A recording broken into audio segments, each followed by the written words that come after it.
Child's Play is one of the most iconic horror movies of all time, with the main antagonist causing bloody havoc and mayhem along the way.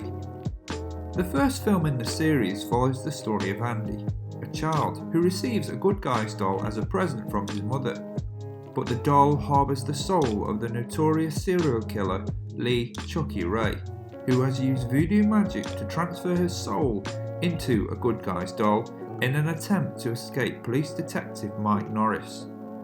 The franchise was created by director and writer Don Mancini, who cites Living Doll, an episode of The Twilight Zone, as one of the main inspirations for the Child's Play series.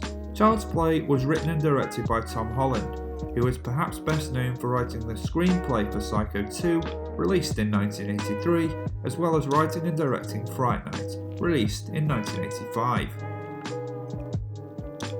The first movie does a really good job of balancing humour with genuine horror, and placing the movie's main threat inside a child's bedroom is a clever trick. Stripping the childlike innocence away from our main protagonist is also really effective. Alex Vincent will play Andy in multiple movies in the franchise, but his performances are most effective in the original and the sequel, simply because of his age and appearance. No one believes him, which causes people to question his mental stability. Throughout the first two movies, he goes through foster homes and receives psychiatric evaluations, but at no point does he seem angry. He doesn't resent the adults for not believing him. He just seems to accept it and deal with the problem himself. Whether this was a choice on the part of the director and screenwriter for the first two movies or not, we may never know. However, this reserved approach, accompanied by the quiet desperation for someone to believe him, serves the character well along the way. Following on from the first movie, Child's Play 2 has the difficult task of not only continuing the story, but also finding new ways of maintaining the audience's attention. After all, how effective can a killer doll be the second time around? There are probably only a handful of sequels that have matched or surpassed their predecessors, and the original will always be the measuring stick. Written and directed by Don Mancini, the second film in the franchise continues the story of Andy Barclay, who has been separated from his mother after the events of the first movie. He finds himself in a foster home, but just like before, nobody believes him. Alex Vincent and Brad Dourif reprised their respective roles, but the rest of the original cast are absent from the movie.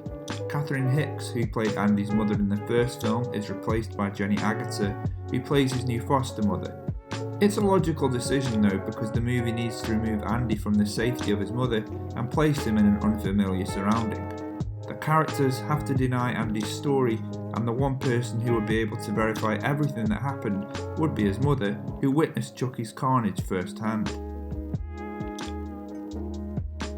Joe Renzetti composed the score for the first movie, but this time around it's done by Graham Revell, who brings his own unique style to the table.